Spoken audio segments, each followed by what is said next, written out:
السلام علیکم دوستو، آپ دیکھ رہے ہیں پاک مین نیوز۔ آج کی اس 2 منٹ ویڈیو میں کرلوش عثمان کی آنے والی قسط نمبر 33 سے متعلق بات کی جائے گی۔ دوستو، پچھلی قسط میں گے ہاتھوں کے حملے سے کائی قبیلہ شدید خطرے سے دوچار ہے۔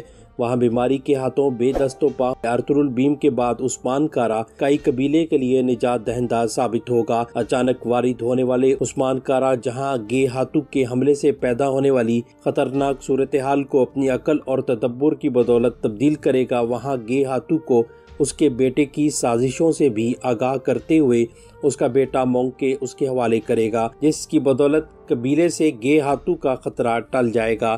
بات کرتے ہیں آیا نکولا کی، تو دوستو آیا نکولا کا شمار اس وقت کے سب سے خطرناک بازنطینی کمانڈروں میں ہوتا تھا، جبکہ آیا نکولا نے گے ہاتھوں سے ملاقات کے بعد نہایت منظم انداز میں منصوبہ سازی کرتے ہوئے پہلے گندوز بے کو زخمی کیا، اس کے بعد اس کا تمام سونا اپنے قبضے میں لے لیا۔ اگلی قسط میں وہ قلعہ کلاجہ حصار پر بھی قبضہ کر لے گا اور اس میں موجود تمام مسلمان سپاہیوں کو اپنا قیدی بنا لے گا۔ اس کے بعد آیا نکولا کا اگلا ہدف قلعہ کراجہ حصار ہوگا۔ اگر عثمان کرلوش کی تاریخ دیکھی جائے تو اس کا یہ منصوبہ کامیاب ہوتا ہوا نظر آتا ہے۔